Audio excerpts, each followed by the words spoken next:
Have you ever felt exhausted by the endless pursuit, the constant climbing, the relentless goal setting, the perpetual state of becoming someone you're not yet? You set a goal, you reach it, and instead of peace, there's just another mountain to climb, another version of yourself to chase, another achievement that promises fulfillment but delivers only more hunger.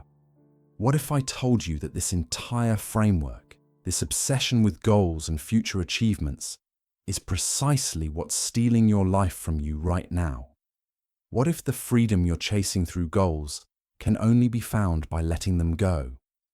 Alan Watts, the philosopher who bridged Eastern wisdom and Western psychology, understood something that Carl Jung also knew deeply: that we've been conditioned into a psychological trap where we mistake the journey for a problem to be solved rather than a dance to be enjoyed.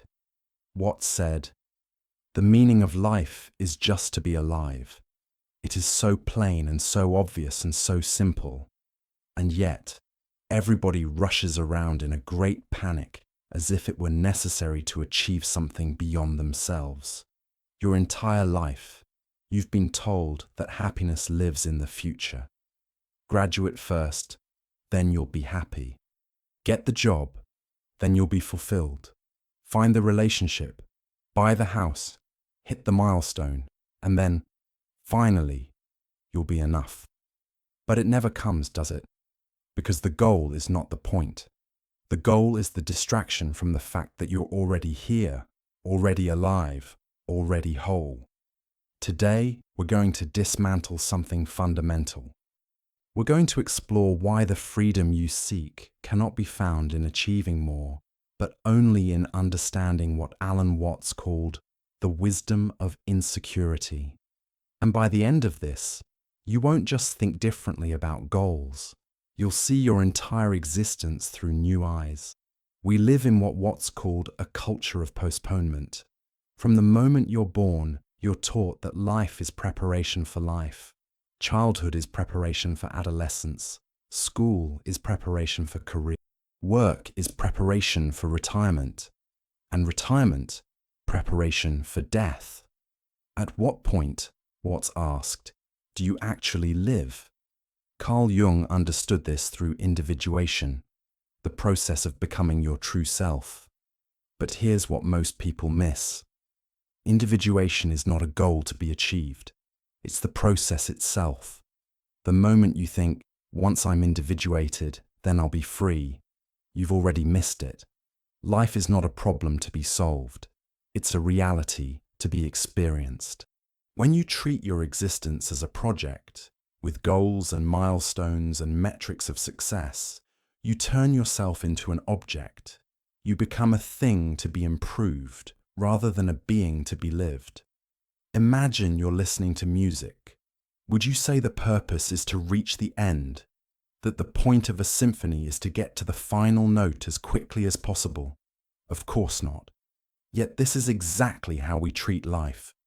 We rush through the song trying to get to the ending, missing every note along the way. Watts observed that we've confused the journey with the destination so thoroughly that we no longer know how to be present. We're always leaning forward, straining towards some future moment when things will finally be right. But that moment never comes because you're not there when it arrives. Here's where it gets uncomfortable. Most of your goals are not even yours. They're inherited, absorbed from parents, culture, advertising, social media. You're chasing a script written by people who were chasing their own inherited scripts. Generation after generation postponing life to pursue achievements that promised meaning but delivered only more goals. And the deepest cut, the very act of goal setting creates a psychological split. It divides you into two people, the person you are now, who is insufficient, and the future person you're trying to become, who will finally be enough. This split is violence against your own existence. Self-rejection, masquerading as self-improvement. If you're feeling something shift inside you right now, if this is touching a truth you've always sensed but never named, then you're beginning to wake up. And if you want to continue exploring these truths that no one else is talking about, stay with us. This is where we gather, those of us who've grown tired of the race and are ready to actually live. Let me show you what happens when you chase goals. You create what Watts called the backwards law. The more you pursue something, the more you emphasize what you lack. The more you strive for happiness, the more you reinforce that you're not happy now. Every goal contains within it a rejection of the present moment. Jung saw this constantly. Patience came with goals. I want to be confident. I want to be loved. I want to find my purpose. And Jung would point them back. Why do you believe you need to be different than you are? This question disturbs people because it reveals the goal for what it is, a mechanism of escape. Think about your own life. How many goals have you achieved that genuinely satisfied? You got the degree, and after a brief moment of relief, you needed the next thing. You hit the income target, and the target moved. The goalpost is always moving, because the goal itself is the problem. Your goals are often shadow projections. The shadow in Jungian psychology is everything you've denied about yourself.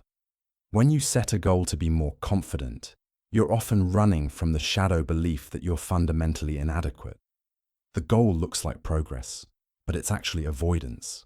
And here's the cruel irony. The shadow cannot be outrun.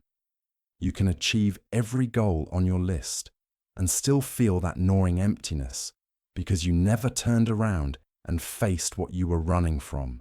Watts would say, stop running. Jung would say, integrate your shadow. Both point to the same truth. The freedom you seek is not ahead of you. It's in the acceptance of what is right now, including the parts of yourself you've been trying to escape through achievement.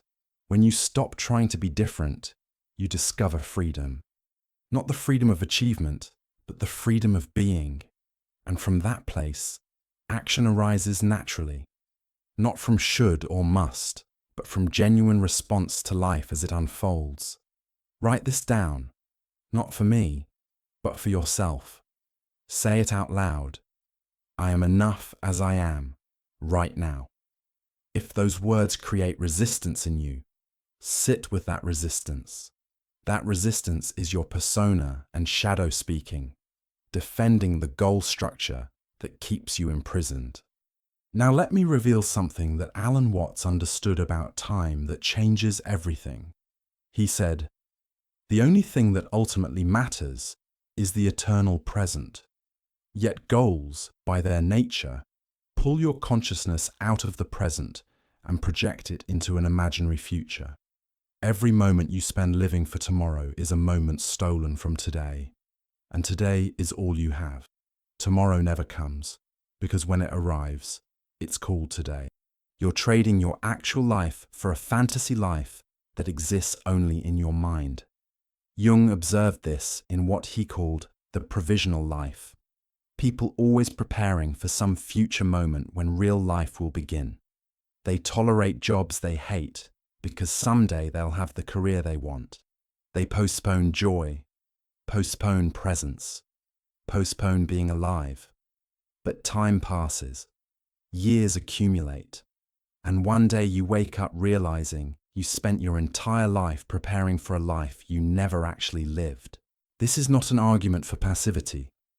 This is about the quality of action. Action from goals is contaminated with anxiety and fear. Action from presence is free. It's playful. It's responsive rather than reactive. Think of a child playing. The child doesn't have a goal of play. The child is simply playing, completely absorbed, completely present. That's the model, not childish, but childlike, free from the tyranny of self-improvement. Watts used the metaphor of the sun and clouds. The sun is always shining, but clouds cover it, and you forget it exists. Your goals are the clouds. They obscure the simple fact of your own being. The work is not to create sunshine, but to clear the clouds. Most of your suffering comes not from life itself, but from your resistance to life. You suffer because you believe things should be different than they are. Your goals are formalized resistance. They're built on, this moment is not enough. I am not enough. But what if this moment is enough? What if you are enough? What if life, exactly as it is already complete? This question terrifies the ego because the ego survives on goals. Without goals, the ego fears it will dissolve. And here's the truth. It does. And what remains? The vast presence that Alan Watts called your true nature. The self that Jung said was always whole. If you're feeling this, if something in you is recognizing itself in these words, then you're ready. You're ready to stop postponing life. And that readiness is not another goal. It's a recognition, a coming home to what you've always been. So what does life without goals actually look like? It means life without division. When you're not split between who you are and who you should be, action becomes natural. You respond to what's in front of you because response is the nature of being alive. Watts gave the example of sailing. A sailor doesn't fight the wind or waves. A sailor works with them, adjusting, responding, dancing. The destination matters far less than the quality of the sailing itself. Here's the paradox. When you let go of goals, you often accomplish more than you did while striving. Not because accomplishment is the point, but because effortless action is more powerful than forced action. Watts called this Wu Wei, the Taoist principle of effortless action. It's action that arises spontaneously, like water flowing around obstacles. The water doesn't try to be efficient, it simply flows, and in flowing, it shapes mountains. Now, let me address the fear. But without goals, how will I know what to do? Won't I just waste my life?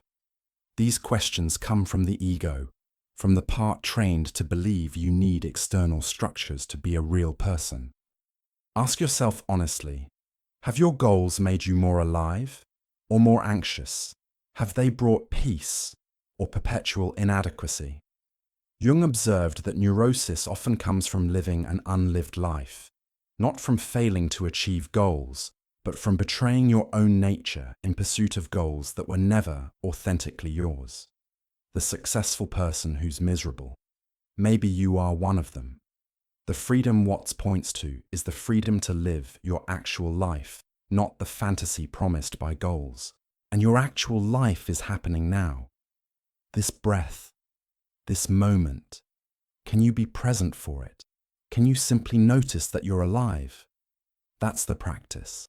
Not a practice to get somewhere, but a practice of being where you already are. And when you do this, life reveals its own intelligence.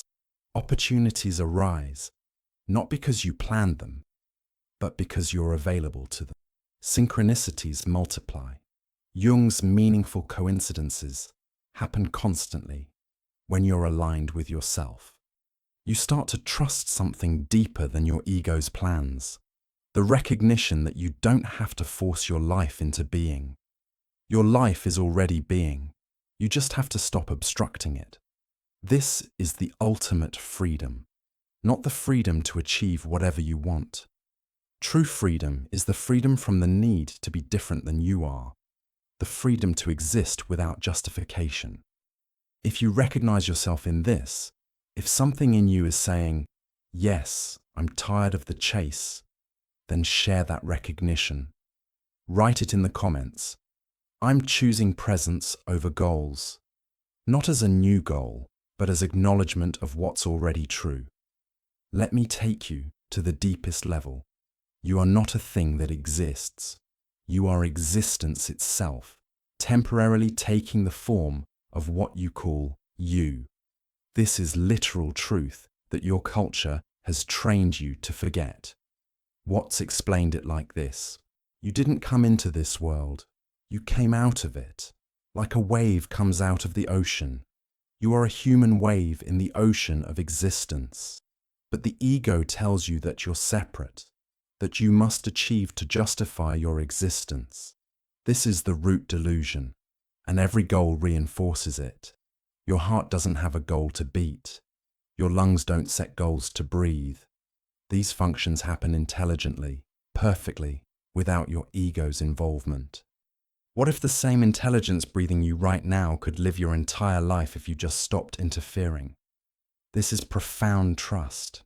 Trust that the same creative force that grew you from a single cell without instruction is still here, still operating.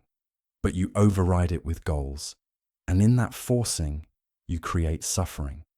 Not because life is against you, but because you're against life. Jung called the healing of this split the conjunctio, the reconciliation of ego and self, individual and whole. This happens through surrender, through the courage to let go of control and trust life itself. And when you live this way, the things you thought you needed goals to achieve often happen naturally, not because you're manipulating outcomes, but because you're aligned with life. The relationship appears when you stop seeking. The work that fulfills you emerges when you stop forcing. The peace arrives the moment you stop postponing it. This is the ultimate paradox. The moment you stop seeking, you find. The moment you stop trying to be someone, you discover who you are. The moment you abandon goals, life starts actually happening. But this requires something most people aren't willing to do. It requires you to die. Not physically, but psychologically. The death of the ego identity that believes it must achieve to be real. And in that death, what remains? Your true nature. The awareness that was always here, watching all the striving with gentle amusement. The part of you that knows you were never broken, never insufficient. This is what Watts called waking up. Waking up to the obvious truth. You're already alive. You're already here. You're already enough. And that realization is freedom. The freedom of existence recognizing itself through your eyes, through your breath, through your life, exactly as it is. So, here's what I'm inviting you to do. Not as a goal, but as an experiment. For the next 24 hours, try living without reference to the future. When you notice, I'll be happy when, stop, come back, be where you are. When you catch yourself setting goals, pause. Ask, who would I be without this goal? Not to abandon direction, but to discover what's here when you're not trying to escape. And notice what happens. Notice if there's more space, more peace, more aliveness. This is not a technique to achieve presence. Presence is what you are when you stop achieving. This is simply removing the obstacles to recognizing what's always been true. And if this speaks to something deep in you, you're not alone. There are others here who've grown tired of the race, who've discovered that the finish line is a mirage, who've chosen to be alive right now instead of waiting for someday. Stay with us, not because you should, but because you want to. Subscribe not to accumulate content, but to remain connected to these truths that the world will constantly try to make you forget. We're here, remembering together. In the end, it comes down to something absurdly simple. You are alive right now. That's it. You are alive. This moment, this breath. And no goal you could ever achieve will make you more alive than you already are. Alan Watts spent his career pointing at this truth because we're so conditioned to miss it. Carl Jung devoted his work to helping people recognize they were always whole. You can keep playing the game, keep setting goals, keep chasing futures, keep postponing life, but you'll miss it. You'll miss the extraordinary, ordinary miracle of being alive. And one day, when time is running out, you'll realize what Watts and Jung were trying to tell you.